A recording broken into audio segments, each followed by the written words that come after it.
Bien, chicos, vamos a continuar con el tema de Mar Peruano 2. Antes de pasar al tema de Mar Peruano 2, hay que recordar que nosotros trabajamos también el tema de los relieves del litoral costero, ya que algunas personas habían dibujado o habían pegado una imagen que no correspondía a lo que se había pedido, ¿ya? Entonces, recordarles que el litoral costero es todo lo que vemos en pantalla. Bien, lo vamos a definir puntualmente. Cuando hablamos de delta, ya el año pasado en quinto grado hemos trabajado qué es delta, qué es estuario, ¿verdad? Estuario es cuando un río termina en un solo bracito y delta es cuando un río termina en más de un bracito, pueden ser de dos a más. En este caso, como tú ves, están ligeramente partidos ya los bracitos, por lo tanto es delta. Entonces este río me está indicando que termina en delta. ¿Dónde está terminando? En el océano o en el mar. En el caso de la clase es en el mar peruano. También tenemos otra imagen, ¿bien? Que viene a ser las albúferas, ¿no? Que es lo que está aquí, ¿no? La albúfera hemos dicho que es una laguna que viene a ser de poca profundidad, que se va a formar cerca al mar, ¿ya? Cerca al mar. Y esto puede formarse por filtración, quiere decir que el agua, ¿no? Por las paredes de la arena va a pasar y se va a formar una laguna que no tiene mucha profundidad. También tenemos el archipiélago, que es el conjunto de islas, ¿no? Aquí hay varios. Y tenemos también la bahía. La bahía es muy parecida al Golfo. Algunos se confunden, ¿no? Bahía con Golfo. La bahía con el Golfo se diferencian en que la bahía es más pequeña, el Golfo es más grande, pero ambos tienen biosferas, es decir, tienen flora, fauna y un ambiente parecido. Entonces, no vayamos a caer en confusiones, siempre hay una imagen que pueda diferenciar una bahía de un golfo, ¿no? Te había dejado también investigar acerca de la bahía Paracas, por ejemplo, que es un lugar donde muchas personas visitan, ya que puedes tener acceso a ver la fauna, como los lobos marinos, ¿verdad? Que lo habíamos visto también en clase por video, ¿no? Entre otros, ¿no? También podíamos ver dentro de la bahía el istmo, ¿no? El istmo es el camino que me va a llevar a una península. Si tú te das cuenta, el istmo viene aquí, es como un camino delgado, ¿no? Que conecta a la costa con la península. La península no es pequeña, no es un espacio más o menos grande, donde incluso pueden haber casas, ¿no? Tiendas. Aquí también hay un faro. Entonces, es un conducto. El istmo es un conducto desde la costa a la península. Y la península propiamente dicha es el espacio ya, ¿no? Que está ya pegado al mar. Entonces, si uno se para aquí en la península, se va a encontrar rodeado de agua en el mar. Luego tenemos también el acantilado, que es una zona que se le denomina como paredes verticales, ¿no?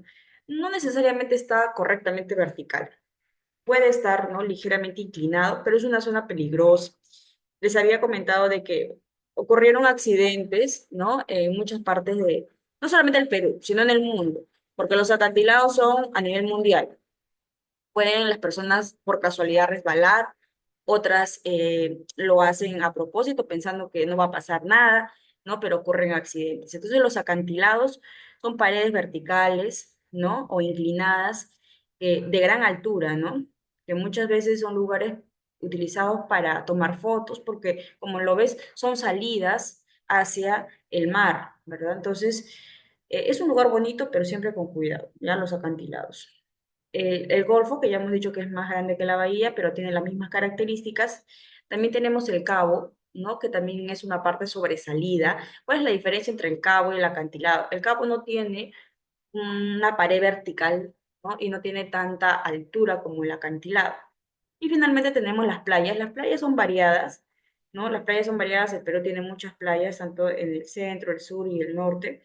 Ya hemos dicho y hemos hablado acerca del color también del mar, dependiendo si estás en el norte, en el centro o en el sur, pero era lo que quería aclarar antes de pasar al tema en sí, ¿ya? A ver, bueno, aquí está lo que les había mencionado hace un rato, son preguntas que respondimos en clase, ¿no? Para que veas que sí puedes responder algunas preguntas incluso de examen de admisión acerca del litoral costero. Ahora, pasamos entonces otras características del mar peruano, como por ejemplo el fenómeno del Niño. Una cosa es corriente del Niño, ¿ya? Otra cosa es fenómeno del Niño. La corriente del Niño es una corriente marina, como otras que existen en el Perú, y es una corriente que viene o nace del Golfo de Guayaquil y se acerca al norte del Perú.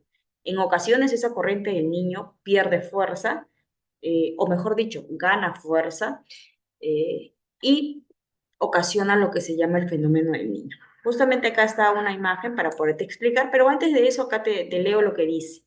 El fenómeno de El Niño es una anomalía climática que se manifiesta mediante el calentamiento irregular y cíclico de la superficie del Océano Pacífico en el área tropical, con efectos de carácter mundial, ¿no? Generando lluvias intensas, inundaciones, sequías y otros desastres naturales. Eh, la palabra El Niño, ¿no? Es algo que se ideó por los pescadores. Los pescadores del mar peruano colocaron el nombre El Niño a este fenómeno porque se inicia en diciembre, el mes de la Navidad.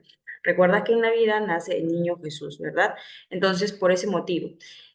Básicamente en diciembre, en enero o en febrero comienza lo que es el fenómeno del niño, ¿no? Este fenómeno entonces es básicamente el calentamiento irregular del ciclo de la superficie del Océano Pacífico. Nuestro mar peruano es frío. Mientras más nos alejamos del norte es más frío. Entonces, cuando estas corrientes marinas, ¿no? Por nuestro Perú, aquí está. Normalmente viene, ¿verdad? La corriente del Niño, corriente, viene así y se va, ¿ok? Y luego, desde el sur viene otra corriente marina, de otro color lo voy a poner por aquí, que es la corriente de Humboldt. Las dos se encuentran y se van. Eso es un ciclo que siempre existe y siempre va a existir. ¿Cuál es el problema, Miss? El problema es que en ocasiones los vientos alisios que empujan a la corriente de Humboldt pierden fuerza y la corriente del niño que está en la parte superior gana fuerza. Y lo que va a pasar es que esta corriente de aquí, la corriente del niño, al ganar fuerza, va a llevarse, ¿no? Muchos kilómetros y va a invadir un lugar donde el cual no está acostumbrado a las altas temperaturas. Entonces, va a calentar el mar Miss en el centro y de repente hasta el sur puede calentar el mar. No es que lo va a poner a hervir, no. O sea, sí hay una temperatura superior, ya hemos visto la semana pasada o en la clase anterior que el mar tiene una temperatura de 19 grados aproximadamente, ¿no? Promedio. Pero esa temperatura va a subir y esto ocasiona que origine lluvias, por ejemplo, ¿no? También que algunos peces se vayan buscando agua fría, sobre todo los peces de agua fría, y ocasiona daños como son los huaynos, ¿verdad? Entonces, mira, vamos a ver aquí, aquí, a ver, ajá. En la número, a ver, vamos a leer los números que están aquí. Dice, número uno, aguas tibias se desplazan desde Australia. Efectivamente, ¿no? Las aguas tibias que deberían de caer en Australia se movilizan hacia el Perú y van a terminar cayendo en Perú, ¿no? Lo cual no queremos porque no es dable que en Lima, por ejemplo, llueva. En Lima no llueve, en Lima garúa.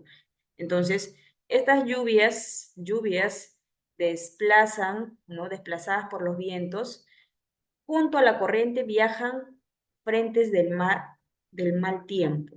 Bueno, viajan a esta zona. La número 3 dice, el aumento de la temperatura del mar provoca evaporación. La evaporación del agua genera nubes tipo cúmulos con fuertes cargas de lluvia. Estas nubes cúmulo son nubes gorditas que llevan bastante agua y terminan por como exprimir la nube y termina cayendo las gotas de lluvia que van a ocasionar en algunos casos huaicos.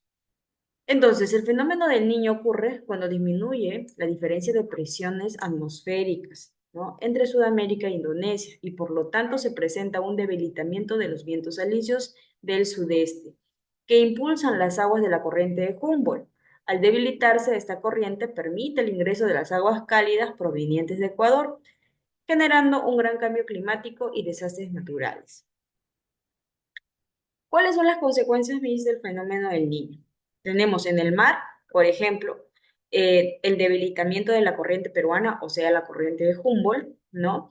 Y como se debilita la corriente de Humboldt, no tiene fuerza para seguir avanzando hacia el norte, la corriente del Niño le gana y esto hace de que las aguas cálidas, que normalmente deben estar en el norte, llegan hasta el centro y sur, ocasionando lo que ya hemos visto, lluvias. Las especies de agua fría migran. ¿Cuáles son esas especies que se van buscando agua fría? O sea, se van hacia Chile. La anchoveta, ¿no? Que es una de ellas, la más importante, aunque la anchoveta ya con el pasar de los años ha aprendido también a vivir en aguas no cálidas. Se desarrollan las especies tropicales, ¿no? Por ejemplo, aparecen el perico, el tiburón, las conchas de abanico, langostinos. O sea, no es que se van todos los peces y todos los langostinos y todo, toda la especie marina, no. Hay especies de agua cálida que comienzan a aparecer, ¿no? Por ejemplo, el perico, ¿no? Pregúntale a tus papás, papá, mamá, el perico, ¿no? ¿En qué mes está más barato? Generalmente el perico en Lima está más barato en los meses de verano, ¿no? A menos que lo estén trayendo del norte y ya pues ahí sí tengo otro precio variado. El perico es un pez grande, ¿no? Que sobre todo lo aprovechamos cuando hay fenómenos del Niño, porque como viene por las aguas cálidas, llega hasta las costas de aquí, ¿no? De Lima o de Ancash o cercanos a Lima.